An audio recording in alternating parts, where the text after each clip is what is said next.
Certinho então, pessoal, ó.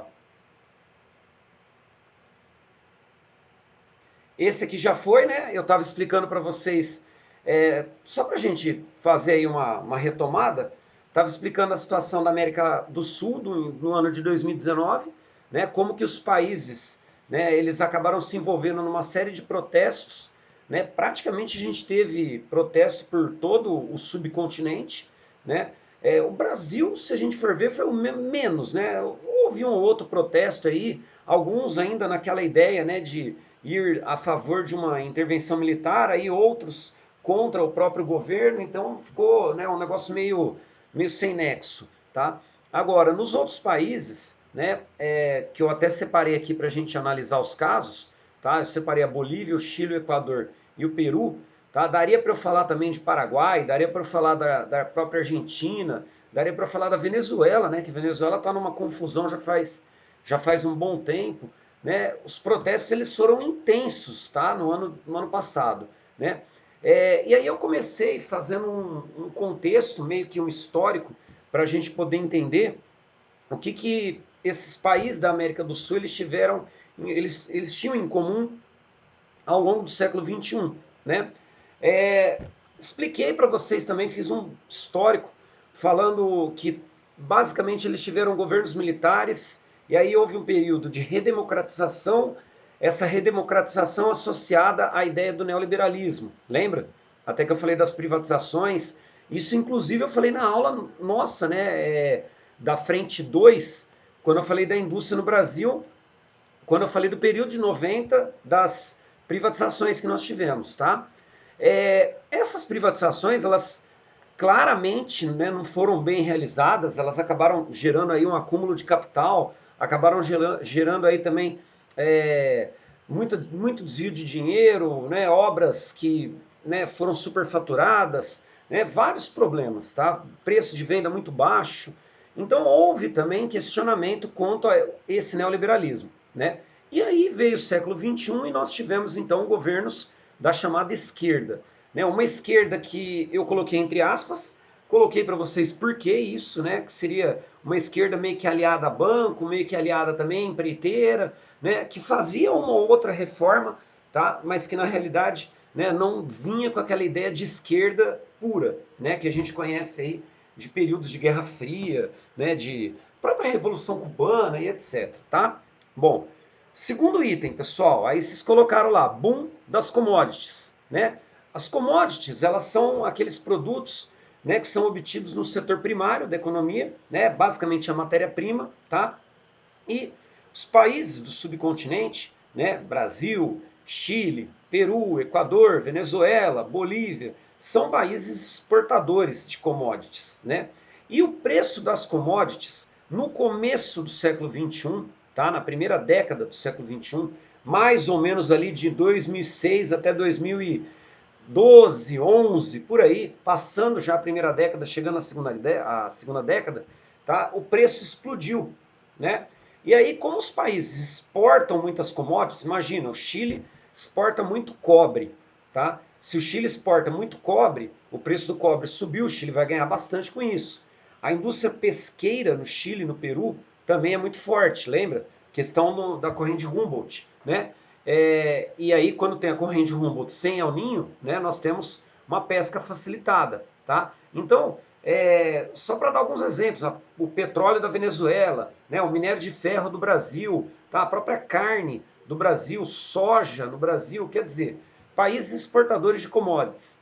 Com o preço elevado de commodities, esses países eles conseguiram exportar muito e ganhar muito, tá? Já tinha uma exportação elevada, né? E aí o preço mais elevado favoreceu, tá? Então na frente aqui, ó, de boom das commodities, põe assim, ó, preço dispara no mercado internacional, preço dispara no mercado internacional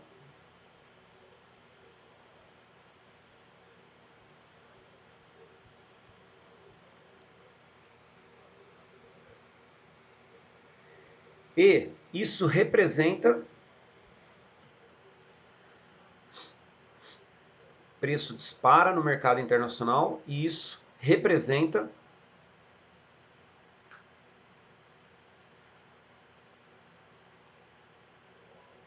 acúmulo de capital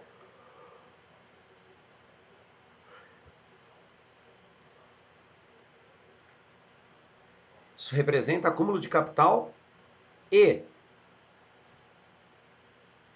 crescimento do PIB e crescimento do PIB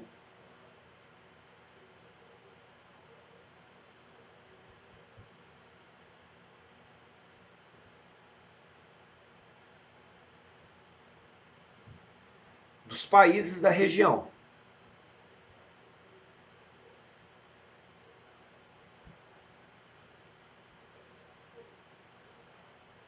Certo? Então entrou dinheiro, né? Como entrou dinheiro, pessoal, nós tivemos muito desse capital sendo reinvestido, né, para a população, com programas de assistência à população. Isso não deixa de ser um ponto bom, tá? Não deixa de ser um ponto bom, tá? Nesse caso, a gente tem incentivo ao crédito. Essa é a ideia. A ideia é fazer com que a população ela adquira capital e ao mesmo tempo que ela adquire capital, ela consuma. Se a população vai adquirir capital e vai consumir, a economia do país cresce, tá? Então, a população tem acesso a uma grana, essa grana não vai ser investida, não vai ser guardada, ela vai ser consumida, tá? Sem contar, né, que facilita-se também o empréstimo, tá? A pessoa pode adquirir bens, né, por exemplo, imóveis, automóveis, tá? Para serem pagos em várias vezes, né? E com taxas relativamente agradáveis. Vai, não estou falando que é muito baixa, porque não era realmente baixa, mas era agradável. Como você dilui, né, em 60 meses, 100 meses para pagar, tá? Acaba não percebendo muito a questão dos juros, tá? Então, pode colocar esse terceiro item, incentivos ao crédito barra consumo.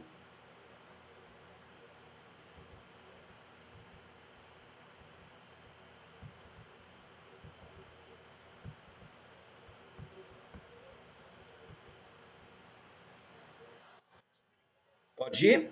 Põe assim então, pessoal, o que foi esse incentivo? É, criação de programas, criação de programas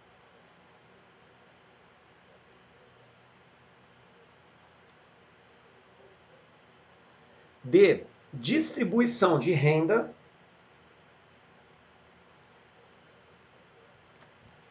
criação de programas de distribuição de renda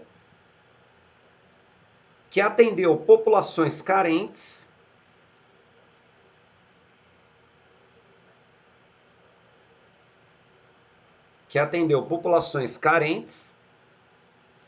mas também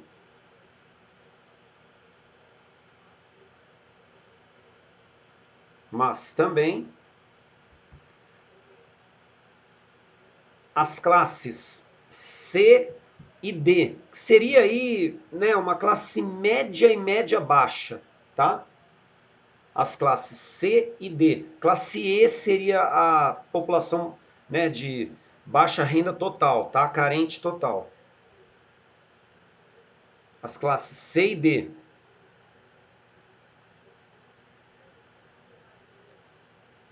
Para que houvesse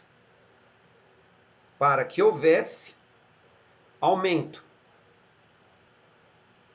do consumo, para que houvesse aumento do consumo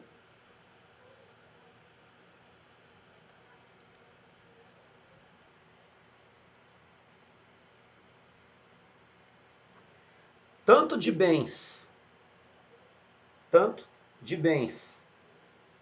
duráveis, automóveis, tá? Imóveis, tanto de bens duráveis como não duráveis.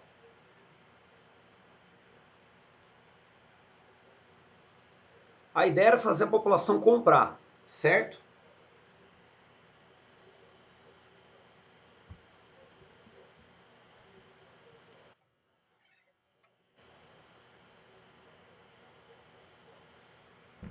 Gente, ponto. Aí deixa eu explicar. É lógico que isso representou um crescimento, né? A gente sempre questiona como é esse crescimento.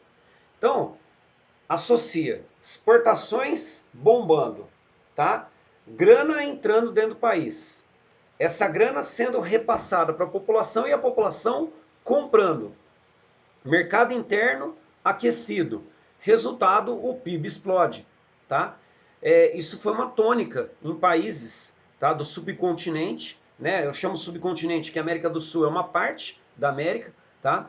E isso acabou transformando esses países em potenciais de crescimento econômico. Por isso, ao longo dos primeiros anos aí dos anos 2000, tá, do século 21, a gente tem aquela expressão chamada de mercados emergentes, né? E aí entrou o Brasil, entrou a Argentina, entrou o Chile, tá? Entrou a própria Venezuela por causa do petróleo, certo? Né? Equador, esses países que, né, se a gente for pensar, tem graves problemas sociais ainda, né? Eles conseguiram ter um crescimento econômico é, interessante, tá? Num período aí que veio pós aquele neoliberalismo, né, uma confusão dos anos 90 e tudo mais, tá? Então, ó, ponta na mesma linha. Põe assim, ó. Pode falar? Pode. Põe assim, o crescimento econômico proporcionou a formação,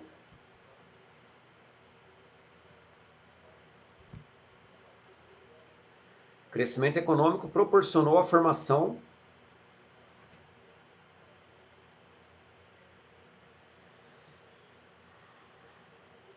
de um grupo de países chamados emergentes.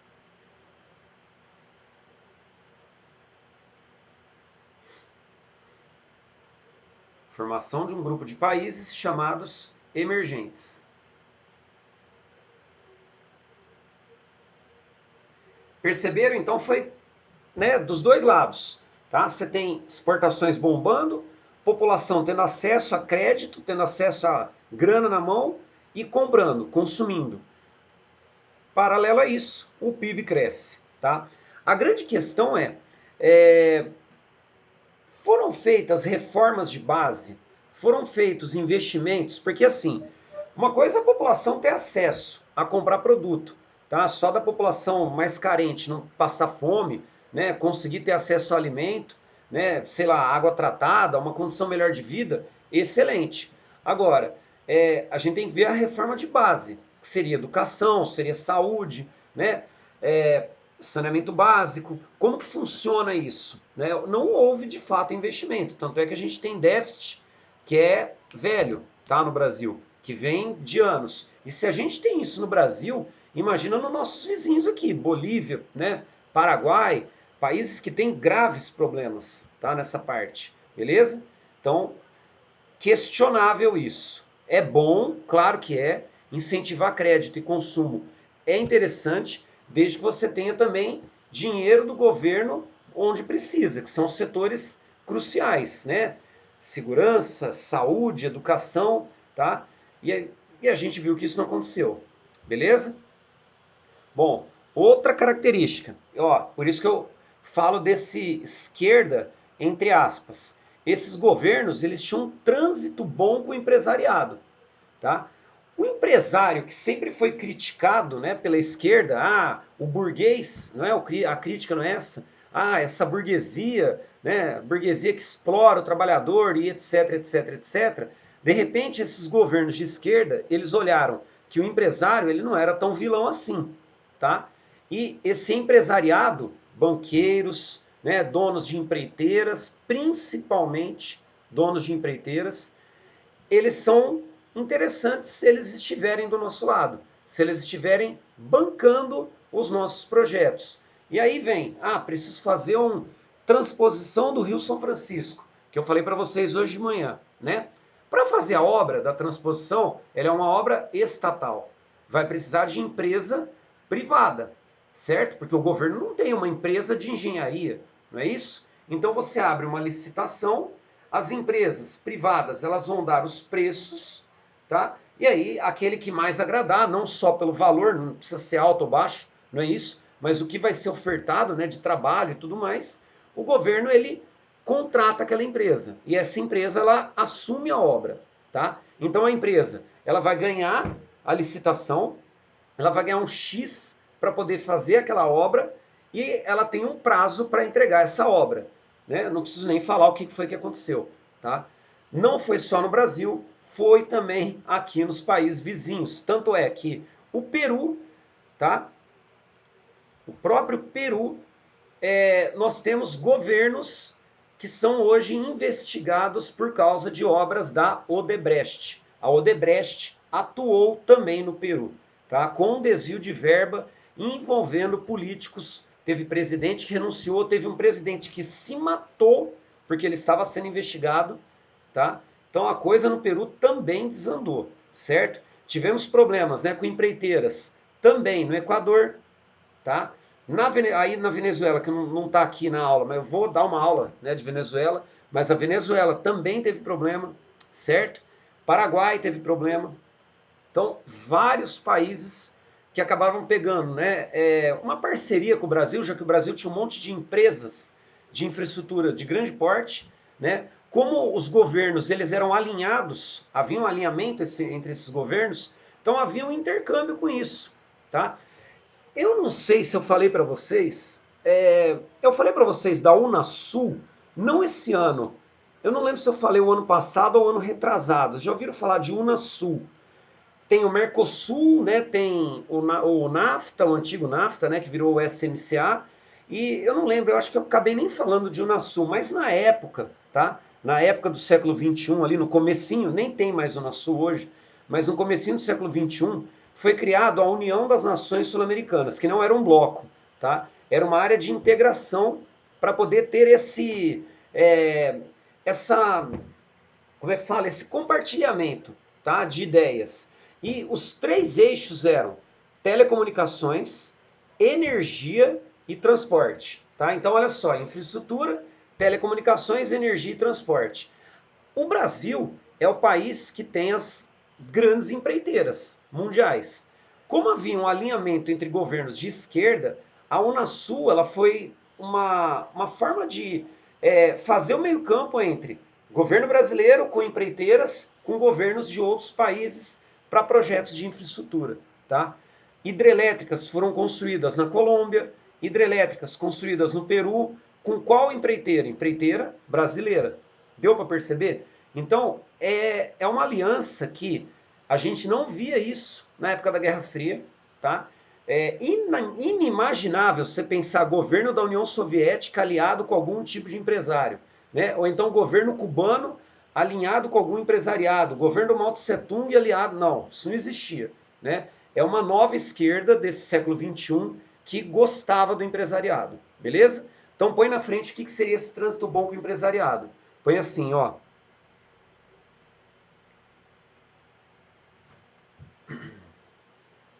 Parcerias que garantiam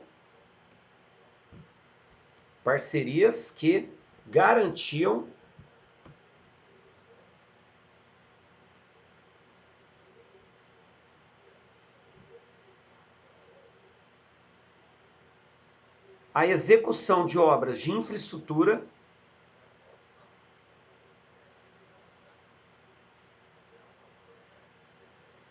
que garantiam a execução de obras de infraestrutura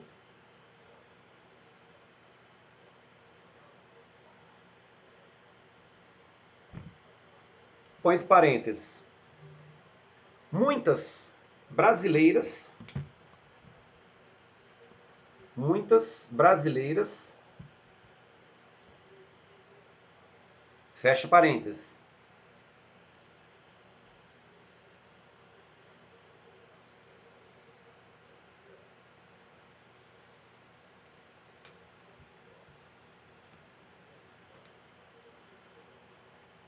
Vírgula. Entretanto,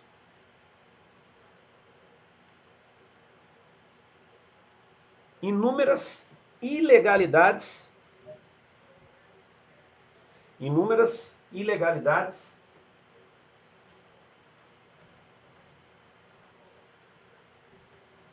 com obras superfaturadas,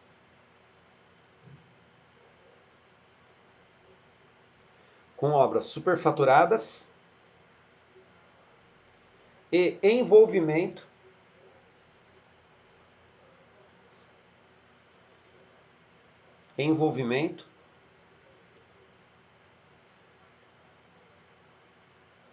de altos escalões dos governos.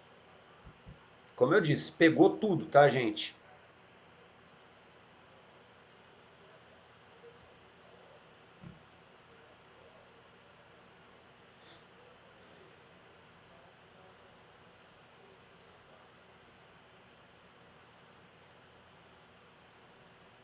Beleza?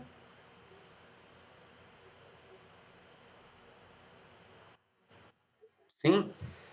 Pode seguir? Pessoal, eu não sei se vocês conseguem enxergar isso, tá? Mas eu acho que é interessante. Existe uma certa uniformidade na América do Sul, tá?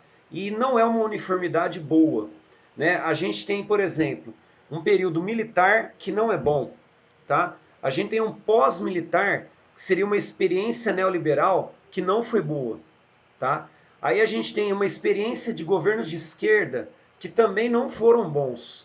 E agora nós estamos tendo uma experiência de governos de direita que também não estão sendo bons. Olha isso.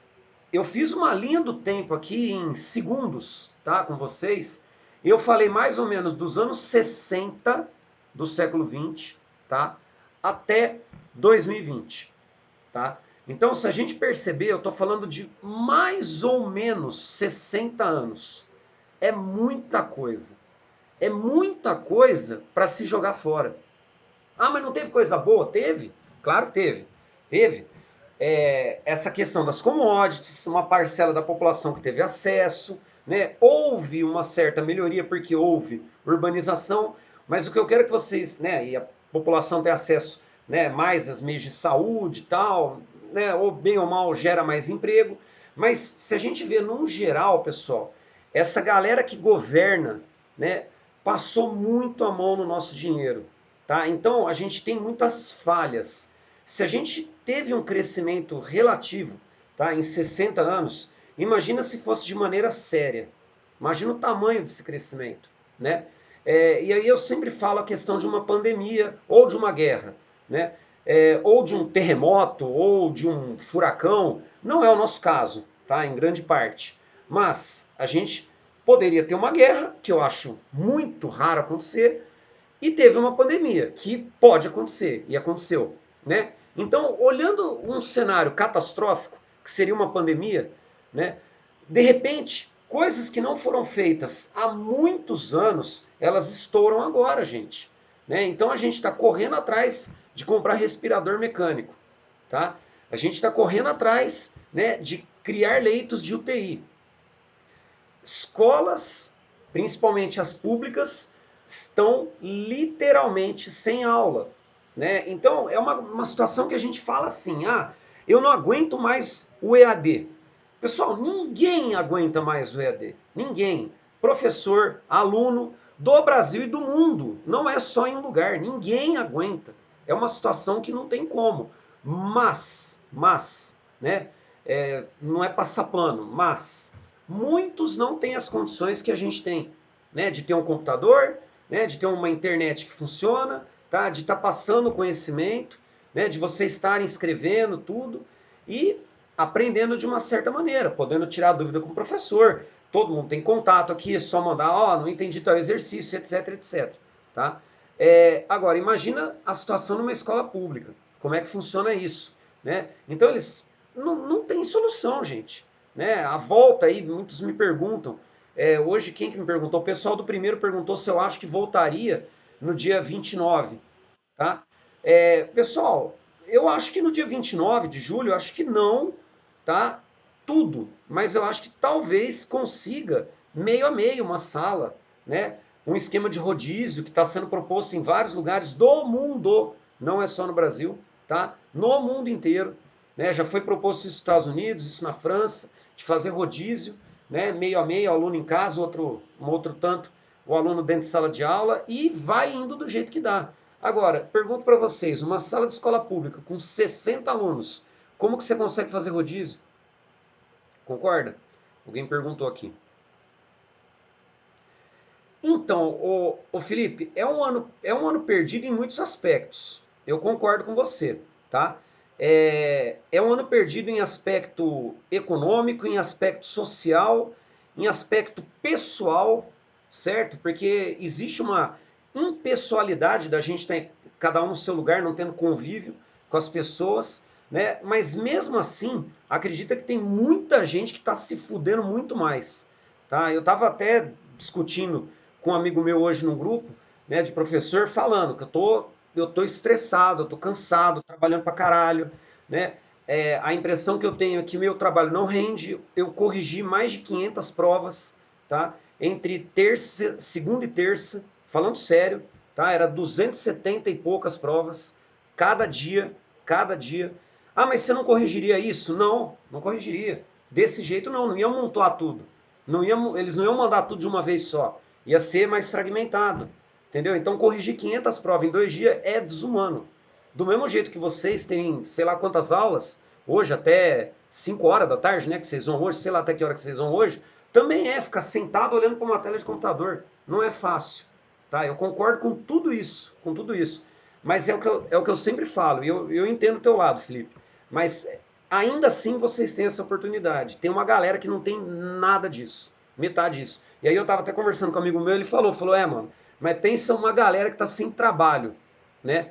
Hoje, acabou de sair não, hoje saiu, né, na Folha ou no Globo, né, nem sei qual é mais, tanta atualização em celular que aparece, 11 milhões de desemprego, certo? Assim, de 2 meses para cá. É muita gente, tá?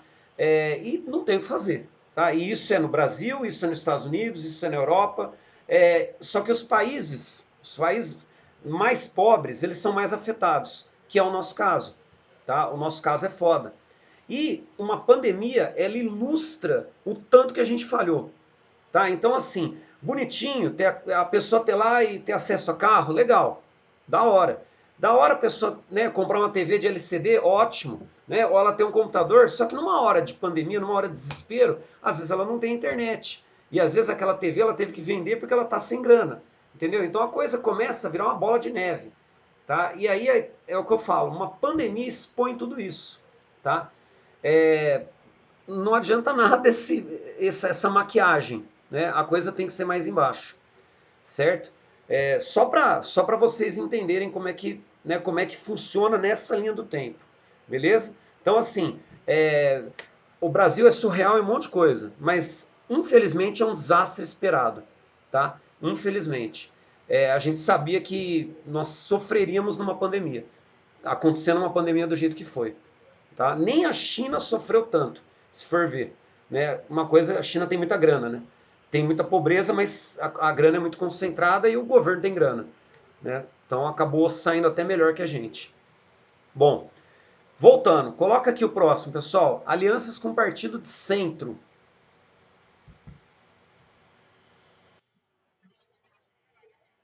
Por quê? Calma, gente. Gente, é complicado. Então, mas ó, uma outra coisa que eu falo, Paulinho, é o seguinte: vocês estão perdendo de não ter aula presencial. Aula presencial todo mundo perde, tá? Eu sempre defendi isso, né? É, alguns anos atrás, muita gente viajava. Daqui a pouco não tem mais professor. Uma pandemia está mostrando que não é bem assim. E não estou fazendo corporativismo pro meu lado, não é isso. Mas uma pandemia está mostrando que a aula presencial é fundamental, tá? Não dá pra gente substituir isso, né? Agora, o que eu quero que vocês entendam e põem na cabeça de vocês é o seguinte, pessoal, tá? E eu vou falar agora, tá? Tá gravado, não devia nem estar gravando isso, era melhor até parar de gravar, tá? Mas foda-se. É, por provas que eu tenho corrigido, certo? Provas que eu tenho corrigido, tá? Tanto de aluno de primeiro, de segundo, de terceiro, certo? de todas as escolas que eu trabalho. E não só eu, os outros amigos meus também. Tem muito aluno que tem copiado questão de internet. Eu já comentei isso com vocês, tá? É, aí vai vir aquela separação do bem e do mal, que é uma seleção natural, tá? Desculpa o clichê, mas é isso. Numa hora de vestibular, aquele que levou a sério, aquele que estudou e aquele que não copiou a resposta, ele vai saber responder. Por mais que ele tenha aula EAD, ele vai conseguir se virar melhor do que o outro que copiou. Então, entendam o seguinte: esse ano, um vestibular, Enem, principalmente Enem, tá? Vocês podem ter certeza que o nível de nota vai lá embaixo. Ainda mais o Enem que junta mais gente, que tem uma população maior que presta, né? FUVEST, Unesp tem tendências também a cair um pouco, tá? Eu não sei se eles vão mudar o vestibular. A Unicamp já falou que vai mudar, vai para um conteúdo um pouco mais interpretativo, que é muito difícil a Unicamp fazer isso, tá? Mas entendam isso. Quem está pegando firme, quem está estudando, né, como se tivesse numa aula presencial, eu vejo um prejuízo muito baixo, sinceramente, tá? E se alguns de vocês estão cansados, vocês estariam cansados também com a aula presencial. Pode ter certeza, a gente está no dia 17 de junho, pessoal. A gente está no final do primeiro semestre. Quem que ia estar com gás agora, tipo, voando? Oh, tô mandando bala. Não tá, não tá. Professor tá cansado, aluno tá cansado, então é um cansaço natural, entendeu? Que o EAD cansa mais, mas vocês estariam também cansados, tá? Entendam isso, tá? Não cria assim um cansaço extra, entendeu? Entendam, estou cansado e estaria também em aula presencial. Imagina, vocês iam ter aula um monte de sábado, ia ter um monte de prova também, não ia mudar muita coisa, tá? A única diferença é que vocês iam estar na escola, né? E às vezes uma diferença acordando bem mais cedo, né? Agora vocês estão acordando mais tarde um pouco. O bem ou mal estão acordando 7 horas, 7 e meia. Acordariam 5, 5 e meia, tá? Então, tenta ver de uma outra forma. É uma, sabe? Tô só, né, tentando ilustrar aí para vocês perceberem algumas coisas. Beleza? Bom, copiar esse item aqui. Alianças com partido de centro. Tá todo mundo vivo aí, gente? Calma. Gente, eu não tô dando bronca, por favor, tá? Eu tô conversando com vocês. Não, eu tô conversando com vocês. Eu juro por Deus. Eu tô conversando com vocês, gente, por favor. Pelo tanto que eu, pelo tanto, pelo tanto que eu gosto de vocês, quero tentar passar uma tranquilidade num momento difícil, enrolado. Ó, alianças com partido de centro, tá? Quanto tempo falta? 3h28? Ah, já vai pro saco. Puxa duas setinhas.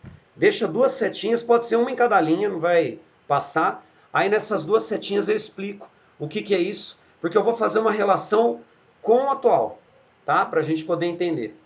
Beleza? Puxa só duas setinhas aí já é. Fechou? 3h29. Ô, Carlinha, eu fiquei com medo de um negócio aqui que você me perguntou, negócio lá do Sisu. Olha só, eu tentei procurar para ver o que que é essa inscrição, eu não achei, tá? Também não tive muito tempo para ficar procurando, mas o que eu dei uma fuçada rápida eu não achei. Eu ainda acho que é aquele negócio de quem ainda não pegou vaga, que seriam vagas remanescentes, tá? Eu vou tentar procurar de novo. Tenta ver também se você consegue entender o que, que seria essa inscrição.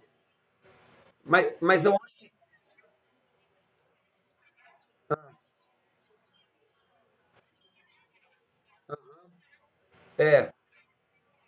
É, então, eu acho que para quem já fez a inscrição no Sisu, já fez. Eu acho que não tem que fazer de novo, entendeu? Então,